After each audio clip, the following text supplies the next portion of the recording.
Breaking news greater పరిధిలో హైడ్రా మళ్లీ active అయింది. కొంత గ్యాప్ తర్వాత కొత్త యాక్షన్ ప్లాన్ తో రెడీ అవుతున్నట్లు సమాచారం. బతుకమ్మ కుంటలో బ్యూటిఫికేషన్ పనులకు హైడ్రా మొదలుపెట్టింది. ఇప్పటికే మీన్పూర్లో అక్రమ కట్టడాలు కూల్చేసిన శిథిలాలను హైడ్రా తొలగించింది. మీన్పూర్ చెరువు వద్ద మరో ఆక్రమణను హైడ్రా గుర్తించినట్లు తెలుస్తుంది. ఇక స్థానికంగా ఉన్న వెంకటరమణ కాలనీలోని పార్కును ఆక్రమించి కట్టడాలు కట్టిన వారిపై హైడ్రా స్పెషల్ ఫోకస్ పెట్టింది.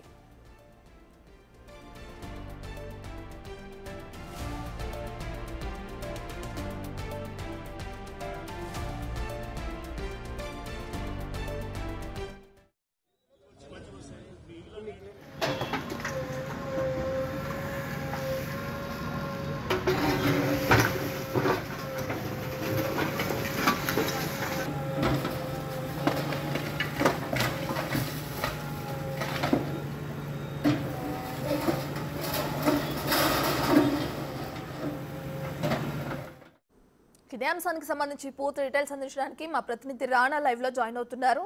రైట్ రానా, ఇప్పటికే హైడ్రా ఇంతకు ముందు ఏ విధంగా కూల్చివేతలు కొనసాగించిందో మనందరికీ తెలిసిన విషయమే. అయితే ఇప్పుడు కొత్త యాక్షన్ ప్లాన్ తో ముందుకొస్తున్నట్లు కూడా సమాచారం ఉంది. పూర్తి డీటెయిల్స్ ఏంటి రానా?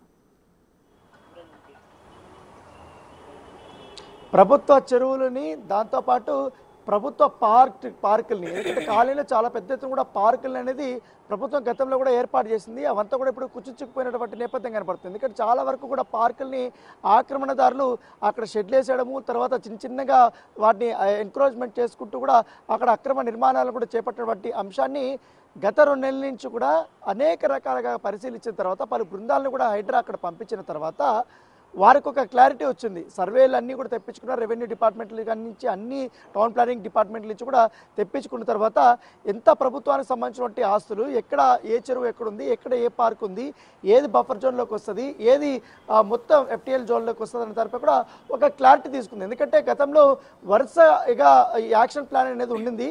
అప్పుడు కొన్ని విమర్శలు కూడా వచ్చిన నేపథ్యం ఇప్పుడు ఎందుకంటే ఆ నోటీసులు కూడా ఇవ్వకుండా కొన్ని ఆక్రమాలు కూల్చేశారని, లేకపోతే సమయం కూడా మాకు ఇవ్వలేదు అనేది ఇలాంటి ఆరోపణలు వచ్చాయి. కాబట్టి ఇలా కాకుండా ఈసారి కొత్త యాక్షన్ ప్లాన్. సో ముందుగానే ఏదైనా ఒక ఏరియాని సెలెక్ట్ చేసుకున్నప్పుడు దానికి మొత్తం అన్ని రకాలమైనటువంటి డాక్యుమెంటేషన్స్ అవన్నీ కూడా చెక్ చేసిన తర్వాత ఇది నిజంగానే ఆక్రమణ జరిగింది అనేది కూడా నిర్ధారించుకున్న తర్వాత మొదటగా ఆ యొక్క ఎవరైతే ఎన్క్రోచ్మెంట్ చేశారంటో వాళ్ళకందరికీ కూడా నోటీసులు ఇస్తారు, కొంత సమయం వరకు ఇస్తారు. ఆ సమయం లోపల కానీ వాళ్ళు రిప్లై చేయకపోయినా ఏం చేయకుండా కూడా ఖచ్చితంగా కూడా ఆక్రమణదారులని వెంటనే ఆ అక్రమ కట్టడాలని కూల్చేస్తున్నటువంటి నేపథ్యం కాబట్టి దాని దగ్గరికి ఒక యాక్షన్ ప్లాన్ కూడా రెడీ చేశారు. దాంతోపాటు ఎక్కువగా పబ్లిక్ నుంచి కూడా వచ్చినటువంటి ఫిర్యాదులు బేస్ చేసుకుని ఈ యొక్క అక్రమ కట్టడాలని కూల్చేసే పనిలో కూడా హైడ్రా ఉండబోతున్నట్టుగా మనకు సమాచారం అవుతుంది. దాంతోపాటు ఈ అమీన్పూర్ లేక్ దగ్గర కానీ అమీన్పూర్ ఏ పరిసర ప్రాంతాల్లోనే ఎక్కువగా ఈ ఎన్కరేజ్మెంట్స్ అనేది జరిగాయనేది కూడా హైడ్రాకి దృష్టికి వచ్చింది. దాంతోపాటు గతంలో చూసాం అనేక కట్టడాలను కూడా కూల్చేశారు.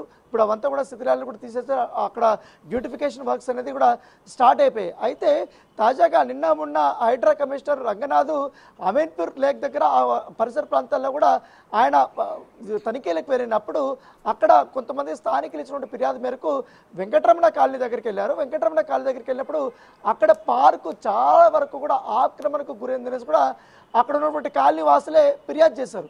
సో అప్పట్లో ఉన్నటువంటి కొంతమంది పెద్దలు కావాలని దాంట్లో ఎక్కువ మొత్తంలో కూడా అక్కడ కాజీ చేశారనేసి కూడా వాళ్ళు కంప్లైంట్ ఇచ్చారు. దాన్ని పరిశీలించిన తర్వాత నిజంగానే అక్కడ ఎన్క్రోచ్మెంట్ జరిగిందనేసి కూడా అధికారుల దృష్టికి వాళ్ళు చూశారు. కాబట్టి ఈ 2-3 రోజుల్లోనే అక్కడ కూల్చే పనులు కూడా స్టార్ట్ కాబోతున్నట్టుగా మనకు సమాచారం అందుతుంది. దాంతోపాటు ఇప్పుడు ఆల్రెడీ కూల్చేసినటువంటి చెరువులు ఉన్నాయి, తర్వాత పార్కులు ఉన్నాయి. కాబట్టి వాటిని మొత్తం బ్యూటిఫికేషన్ చేసే పనిలో కూడా ఇప్పుడు హైడ్రా ఉంది.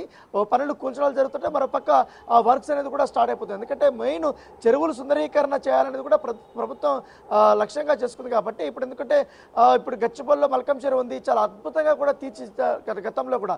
సో అలాంటినే అక్కడ ఉంటే కాలనీ వాసులకి వాళ్ళందరికీ కూడా అక్కడ వాకింగ్ కానీ, ట్రాకింగ్ కానీ, లేకపోతే మంచి మంచి పార్క్ లాగా కానీ, అక్కడ మంచి లైటింగ్స్ ఏర్పాటు చేయడం కానీ, ఇవంతా కూడా ఆ ఒక చెరువుని కూడా చాలా సరళంగా సుందరంగా కూడా తీర్చిదిద్దడం వల్ల సాయంత్రం పూట కానీ ఉదయం పూట కానీ అక్కడ ఉన్న వాళ్ళందరూ కూడా సేద తీరడానికి అక్కడ కూర్చోడానికి మాట్లాడుకోవడానికి వాకింగ్ చేసుకోవడానికి అవకాశం ఉంటుంది, మంచి ఫ్రెష్ ఎయిర్ కూడా పెంచుకోవడానికి అవకాశం ఉంటుంది అనేది కూడా చెప్తున్నారు. ఎందుకంటే ఇప్పుడున్నటువంటి ఈ నగర జనాభా రోజు రోజుకి పెరిగిపోతుంది, దాంతోపాటు బిజీ షెడ్యూల్స్ ఎక్కువైపోతున్నాయి, ఒత్తిడికి బాగాలేని అవుతారు, చాలామంది అనారోగ్యాలకు పాలవుతున్నారు. అలాంటి టైంలో ఆ ఖాళీలో ఉన్న పార్కులు రెడీ చేయడము, అలాగే ఆక్రమణకున్నటువంటి చెరువులు రక్షించి వాటిని అక్కడ వాకింగ్ కానీ ట్రాకింగ్ ఇవన్నీ చేయడం వల్ల అవి ప్రజలకు ఉపయోగకరంగా ఉంటుందని కూడా ప్రభుత్వం భావిస్తుంది. కాబట్టి ఆల్రెడీ ఈ ఆక్రమణదారులంతా కూడా తీసేస్తున్నటువంటి నేపథ్యం పడితే నెక్స్ట్ రామాంతపూర్ వైపు కూడా ఈ హైడ్రా ప్రత్యేకమైనటువంటి దృష్టి పెట్టింది. ఎందుకంటే ఉప్పల్ పరిసర ప్రాంతంలో అక్కడ చెరువులు చాలా వరకు కూడా గతంలోనే 70% 80% వరకు కూడా ఈ అన్యాక్రాంతం అయిపోయి అందరూ కూడా కబ్జాలు చేశారు. సో వాటిపైన ఇప్పుడు ప్రత్యేకమైనటువంటి దృష్టి పెట్టింది. అయితే